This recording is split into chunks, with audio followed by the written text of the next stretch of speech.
Hello बच्चों, कल से आप सबके बहुत ज्यादा मैसेजेस आ रहे हैं कि मैम बहुत कम स्कोर बन रहा है और डर लग रहा है, पता नहीं इतने कम स्कोर पे गवर्नमेंट मेडिकल कॉलेज इस बार मिलेगा या नहीं मिलेगा।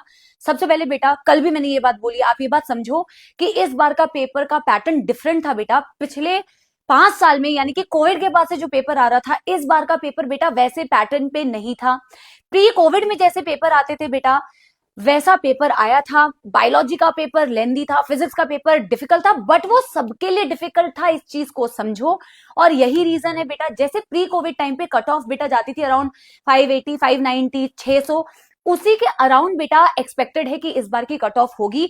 तो आप अपने अभी इस साल के स्कोर को बेटा 2021 से 2024 तक के कट ऑफ से कंपेयर मत करो, क्योंकि वैसा कट ऑफ नहीं होने वाला है। अगर पेपर का लेवल इन्होंने अच्छा रखा है बेटा, तो कट ऑफ भी डेफिनेटली डेफिनेटली कम होगी। बेटा मैं एक बहुत इंपॉर्टेंट बात करी, क्योंकि इस पॉइंट पे भी बहुत सारे बच्चों ने बोला कि ma'am botany zoology section separated नहीं था। यस, नॉर्मल ट्रेंड से डिफरेंट था। बॉटनी जूलॉजी के क्वेश्चन मिक्स थे और नॉर्मली जूलॉजी में 45 क्वेश्चन पूछे जाते हैं, बट बेटा 41 क्वेश्चन पूछे गए। इसमें भी कुछ बच्चे कह रहे थे कि मैम नहीं, एक आधा question ma'am out of NCERT थे। बेटा एक सीलोम वाला क्वेश्चन था। यस, आई कैन अंडरस्टैंड, वो लैंग्वेज एनसीईआरटी में नहीं थी, वो क्वेश्चन सॉल्व करने में आपको दिक्कत हुई होगी।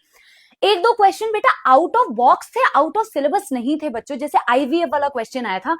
अगर आपका टेम्परामेंट बेटा सही होता ना, तो आप वो क्वेश्चन अभी अगर आप बैठकर सॉल्व कर रहे होगे ना, तो आपसे सॉल्व हो जाएगा। आई कैन अंडरस्टैंड कि वो एग्जाम के प्रेशर में आपको वो समझ नहीं आ रहा कि एनसीईआरटी की लैंग्वेज नहीं दी हुई।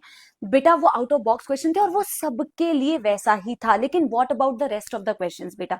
और वो रेस्ट ऑफ द क्वेश्चंस बेटा दिल पे हाथ रख के बताओ कि क्या वो सॉल्वेबल नहीं थे बेटा?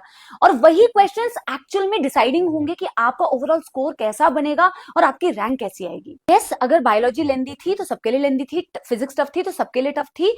अब बेटा आप लोग इस चीज पे बहुत ज्यादा स्ट्रेस मत लो।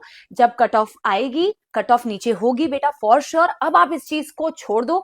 आगे जो बच्चे बेटा नीट की तैयारी कर रहे हैं, आप लोगों को भी मैं एक बात बता दूं बेटा कि ट्रेंड चेंज होते हैं। अपने दिमाग में ये चीज बेटा बिल्कुल एकदम 100% सेट करके मत जाओ कि 45 मिनट में बायोलॉजी सॉल्व हो जाएगी। अगर पैटर्न चेंज हुआ तो बेटा ये चीज ऑलरेडी सोच के जाओ कि हो सकता है मुझे 1 घंटा लगे, 1 घंटा 15 मिनट लगे, तो आप बेटा उस स्ट्रेस को झेल पाओगे। सारे क्वेश्चन सॉल्व नहीं करने होते बेटा। पेपर 720 नंबर वाला था ही नहीं इस बार बेटा, पेपर 600 नंबर वाला था। और कई बारी चीजों को छोड़ना पड़ता है बेटा, तभी आप आगे मूव ऑन कर सकते हो। यही इस बार का पेपर बेटा प्रूव करता है।